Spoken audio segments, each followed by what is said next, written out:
Everyone wondered how is he going to fit into Gruden's offense. And I think that Derek Carr could have a monster season. Maybe they hire Ted Lasso to come in for the rest of the season. All right, welcome into the Hurry Up. Week 5 is in the books. We are looking forward to Week 6. I'm Albert Breer of Sports Illustrated. I'm going to welcome in two my favorite guys in the NFL. On my left, you're going to see former NFL General Manager Mike Tannenbaum. He is now at the 33rdteam.com. Check it out. That's a phenomenal website. Great resource for NFL fans to get content straight from former NFL executives and coaches. You can also catch him on ESPN. And then my good buddy on my right, Sage Rosenfels, former NFL quarterback. Appreciate you guys coming out. This is a little bit of a different week in that it started with a major off-field story. And this sort of goes back to the end of last week as well. As everybody out there watching probably knows, but we'll take you through it here. On Friday night, a number of emails emerged in the New York Times or in the Wall Street Journal was the first report, in which Raiders coach Jon Gruden had emailed with former Washington team president Bruce Allen, who he had worked with in both Tampa and Oakland, with racial epithets referring to NFLPA Executive Director DeMaurice Smith. At the time, Jon Gruden talked to a number of media outlets and said that it was a misunderstanding in language. He coached the game against the Bears on Sunday. The Raiders lost to the Bears on Sunday. And then on Monday night, the New York Times had a follow-up report which revealed a pattern of homophobic, misogynistic, and racial comments in a string of emails to different people within the NFL and outside the NFL as well. And so I'm going to start with you on this, Mike, because I just think you've got really great perspective, having worked, as a cap side guy, and then having kind of risen through the ranks and become a GM for two different NFL franchises. Like, I guess your initial reaction when you saw the report on Friday night, and then obviously what happened on Monday, which led to Jon Gruden resigning from the Raiders. Yeah, Albert, I was really surprised. I mean, I was really shocked, disappointed. We're talking about something that happened over a 7-year period. And from, Friday night to Monday night, it just seemed like this story moved really fast. And, maybe there was some sentiment out there that after what happened on Friday night, the initial emails, he had made a mistake. It was sort of an aberrational situation. I think that's probably one of the reasons he coached on Sunday. And then obviously that changed significantly by the time we got to Monday. All right. So, Sage, I just want to kind of hit you on how the locker room processes something like this, because, obviously the initial comment on Friday was, playing on, I think, an old racial trope on African Americans. And the Raiders, like every other team in the NFL, are about 70% African American. So, from your perspective, having worked in a lot of different locker rooms over the course of a decade in the NFL, how do you think that was processed in the locker room, and how do you think it will continue to be processed for them going forward? To be honest with you, I don't know, because I was in a lot of locker rooms, 5 different NFL teams for 12 years, and I had never heard the head coach make a comment like that. All right. So I can't tell you. I can't tell you what it was like. I've been around a lot of weird things and tough situations, and, Ricky Williams leaving right before camp, and, just various odd scenarios as Mike has.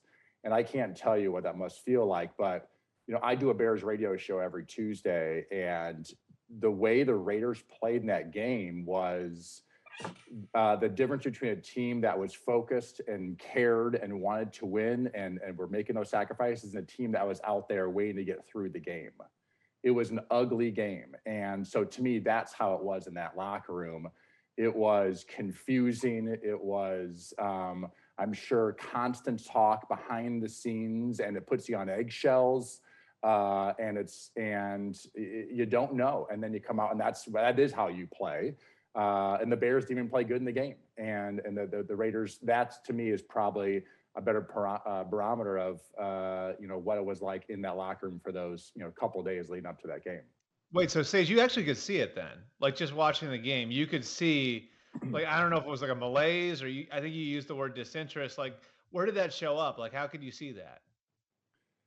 Because football is an intense game, and it takes so much focus and so much preparation and so, dialed in, as they say, and that takes a lot of effort. And when you have something this sort of dramatic right before the game, that throws that all out of whack. This is why coaches say, we don't want distractions. I mean, a DUI by a guy in a practice squad is a small distraction to get him cut on a Monday, and he's not even important to the game because it throws things for waves that do affect that balance that you need to play at a top level. It is a hard, physical, violent, complex, millisecond type game. And when that is thrown off, if any of us have had in our lives of various, hard times or whatever, your ability to go out there and compete together as a team is impossible. And Mike, like from your perspective, like, and having been the guy who's pulled the trigger for 2 different franchises, when something like this goes down, what does it do to the building? Like, and how much do you have to sort of monitor where this department is, where this department is, then of course where the locker room is on it? Like, how, if you're the guy in charge right now, if you're Mike Mayock, say right now, like, how are you like processing all this, and really like how, like, what are you sort of keeping your eye on now? Yeah, I agree with what Sage said. Like, it's amazing how like the smallest thing could be a really significant distraction. I mean, because NFL teams are so idiosyncratic. But what I will say is, in 2015, Dan Campbell was the interim head coach for 12 games for the Dolphins. And the word we used in the building the whole time, guys, was opportunity. And what Jon Gruden did was awful. It was tragic. It was completely unexpected. But guess what? It's also ancient history, and we got to flush it. And now what we have collectively is a massive opportunity. If the season ended today, guys, the Las Vegas Raiders this year are the 6th seed in the AFC playoffs. And by the way, the Cleveland Browns are out. The Chiefs are out. Like, it's amazing to look at like where the standings are right now. And Derek Carr, you want to be a franchise quarterback. You want to be known as a great player. You want to get paid $45 million a year. Like, lift people around you. Rich Bisaccia. Most people in America did not know who you were until 48 hours ago. You want to be an NFL head coach? Here's your opportunity. And I will tell you this: Dan Campbell went 5-7 in 2015. He became a finalist for the job in Miami that he didn't get. And clearly, those 12 games was a meaningful experience to help him now become the head coach of the Detroit Lions. So the word I'd be using, guys, is we have to flush Jon Gruden, as hard as that may be, because as Sage, the NFL is such a week-to-week ecosystem. Yeah, but Well, Mike, is there anything? Can I add to that? Go ahead. I think that's a great point, Mike. And as a former player, hearing that from the top, to like, okay, who is running the ship? And to think about, this is a good Raiders team. This is a good Raiders team. You take Jon Gruden off the team, there might be some guys who think we're a better football team. There might be some guys who go, you know what? I didn't like the guy anyway. He for what I always heard, but he wasn't a fun guy to play for. Obviously, he's not the cheeriest of people. And a lot of players aren't attracted to that, type of coaching. So the offense is going to be the offense. They're going to figure out who's calling plays and design these plays. These coaches have been there for a while now. The defense knows who they are. I think a great story for them to write their own story is to, as Mike says, take advantage of that opportunity.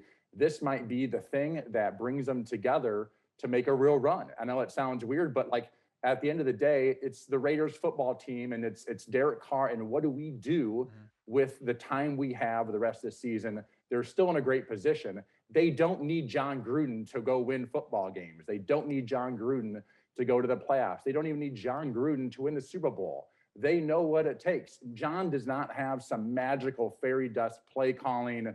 The other coaches have learned whatever he has probably taught them over the last 3 years. And I think they can have a successful season. Or a lot of teams do is it ends up being such a weird year that the whole thing goes in the tank. But I feel like this team knows it's talented, and there's so much left of this season that I think that they could, make a positive from a negative. We're going to get on to our second topic now. And this is going to be a fun one, guys, because I can't think of any player over the last, the 17 years I've covered the NFL that's more unique than Lamar Jackson. And it really feels to me like he's taking a step forward this year in the way that he's throwing the ball, and the way that he's coming from behind, and the way he's performing in the clutch. And we saw it against the Chiefs a few weeks ago on Sunday Night Football. And then what he was able to do on Monday night against the Colts, and coming back from 22-3 and throwing for over 400 yards. I don't think that would have happened even during his MVP year 2 years ago. And this was an amazing stat that the ESPN flashed at the end that I thought was just incredible. Most wins for a quarterback under the age of 25. He is now tied with Dan Marino with 34, and he doesn't turn 25 until January. So he's certainly going to break that record. Mike, I'm going to start with you because you evaluated him coming out. I know in Miami in 2018, you guys had at least kicked the tires in that class. It also included Josh Allen and Baker Mayfield and Josh Rosen and Sam Darnold. Are you surprised that Lamar Jackson's become the passer that he has, and maybe with some of the strides that he's been able to make this year in particular? Yeah, I would say a little bit, but it goes back to a great axiom, which is the tape sets the floor and the character sets the ceiling. And there was clearly holes in his game coming into this year, despite his success, getting the ball downfield with accuracy. And right now, by the way, total shameless plug. If I know when you guys are totally bored on Wednesday mornings and you want to know what time Mike Tannenbaum's ESPN quarterback rankings come out, they're out every Wednesday morning, nice and early. And I have to rank all the quarterbacks every week. It's hard to do that, but Lamar's in the top 5 in completion percentage and yards per pass attempt. That tells me two things. Like, A, his accuracy has gotten better, and B, he's getting the ball down the field. We're seeing him hit Marquise Brown quite a bit down the field, and obviously his connection with Mark Andrews. So I would just tell you that it shows a great work ethic, a great growth mindset that he wants to get better, even though he was already been successful, and he deserves tons of credit. He's a top 3 quarterback right now. He's in the MVP conversation. And I think it's a remarkable story about a good player who wanted to become great and worked on things that were holding him back. Sage, I mean, like seeing the improvement, like what's the first thing that sort of jumps out from you, maybe from a technical standpoint, watching him play? Well, just for one, you're dealing with a freak of nature athlete. These guys just don't come around very often, just overall athleticism. Like, I think he's a better athlete and scrambler than Michael Vick. Michael Vick may have had more top end speed, but the way he scrambles and moves around the pocket and then runs and then creates offense, right? Scrambles and someone ends up open downfield. And also the ability to run just in general on the zone reads and those things make it really hard on a defense. And as time goes on, he's going to become a better passer, and he has, right? I got to the NFL 2001, didn't feel like I really was good at throwing the ball for a couple of years. And some would say probably most of my career. But I definitely got better like year 4, year 5, year 6. You just throw so many seam routes. You throw so many comeback routes. You throw so many stick routes. All these routes that you throw, you do become you're becoming a master at your craft. You're spending a lot more time than you spent in college with better coaching. Now you start to also understand defense and how offense and timing and all those things fit into it. He's going to become a better passer. My concern always with him wasn't that. I watched enough of him in college, and you saw a lot of the runs, and you saw some great throws, but then you saw these inaccuracy issues. And I thought if he really works at it in the NFL, he will become a more accurate passer because he'll just understand football more and just all the throws that you get. But my long-term concern always was the physical health. How long can you do this? How long can that style where you're running around and you're trying to make things happen and trying to be a miracle worker for every single game or for 7 games a year?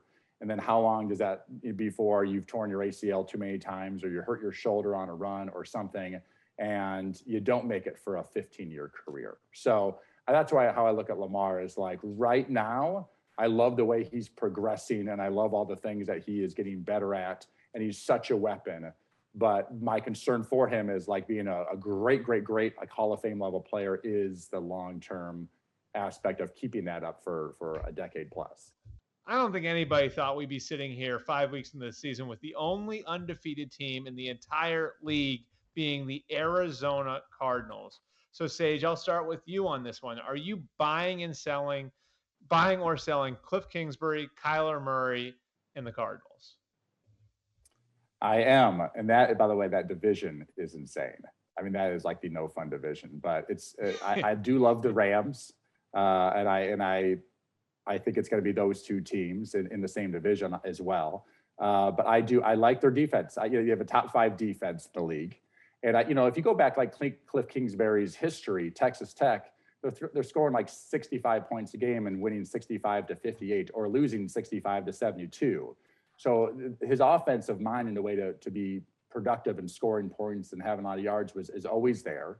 He's got a great signal caller in Kyler Murray. He's sort of the perfect person for that type of offense that is about as wide open as you're going to get in the NFL compared to more traditional style offenses.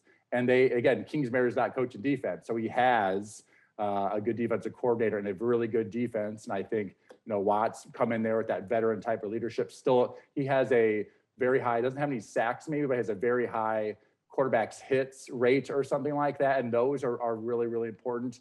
If you look at stats and algorithms and all those types of things, quarterback hits and hurries are a huge deal in Watts getting those. So I love the way their defense is matching what, Cliff Kingsbury's always had, these sort of high-powered offenses, and now he's got the perfect guy at the controls. Mike, you buying Cliff, Kyler, and the Cardinals?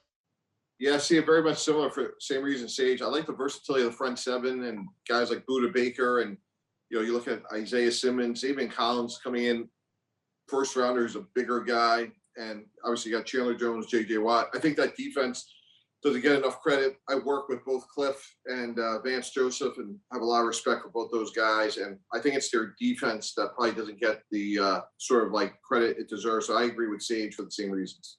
I forgot you had Cliff with the Jets, right? Way back in the day. 1,000 years ago, we sure did. He was injured on our IR. You know how those quarterbacks, they take a long time to develop, Albert. Like those developmental quarterbacks, they take a long time to develop. So.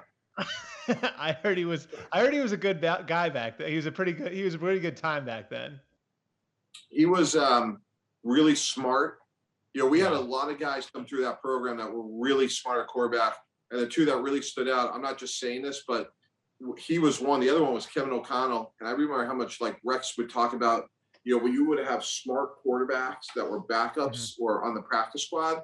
And Sage, I'm not just saying because you're on, but like they really can help a coach like defeat the opposing team's protections. And it was really interesting. I learned a lot being around those guys. And Cliff was a guy that he was a junkie. Like he couldn't get enough. He was always in the building.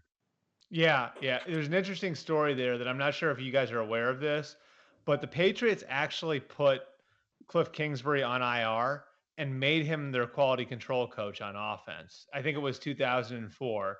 And I've talked to Cliff about it in the past. Charlie Weiss actually got an extra assistant coach on his staff by the virtue of Cliff Kingsbury getting injured. And I guess that was really Cliff's first foray into coaching, which is sort of crazy looking where he's at now.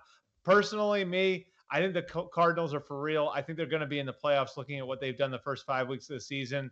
And I'm with you, Sage. You mentioned the Rams. Keep an eye on the Green Bay Packers. Like there is like a little something going on there where they're coming up and playing big at the biggest moments. We saw it against San Francisco a couple of weeks ago. We have, of course, seen it this week. And it's just a weird game against the Bengals, but they pull it out in the end. And they're doing this without a lot of their best players. Darius Smith is out. Jair Alexander's out. Elkin Jenkins is out. David Bakhtiari's out. It just feels like it's one of those teams that's finding a way. They get all those injured guys back. They still have the best quarterback in the game. I don't know. I could see the Packers getting to Los Angeles. And then my preseason pick, Packers, Bills, looks pretty good. That to my left is Mike Tannenbaum, former NFL general manager. And again, you can check him out on ESPN and the33rdteam.com. To my right is I'm not going to call you a journeyman, former NFL quarterback, Sage Rosenfels. I like the journey. Really appreciate it. Listen, real quick, what Mike said, by the way, the journeyman thing, there definitely is a thing of like the guys who bounce around. I feel like they do end up a lot of times making good coaches, and Kevin O'Connell and so many other journeymans. You learn a lot about a lot of different offenses, a lot of different coaches, and it's a great way to. That's the best internship. Definitely, it's a good way. It's a good way to cash checks too. I mean, I think Chase Daniel's doing pretty well for himself, right? Doing very well, at least financially. All right. That on my left again is Mike. That on my right again is Sage. Appreciate you guys coming out.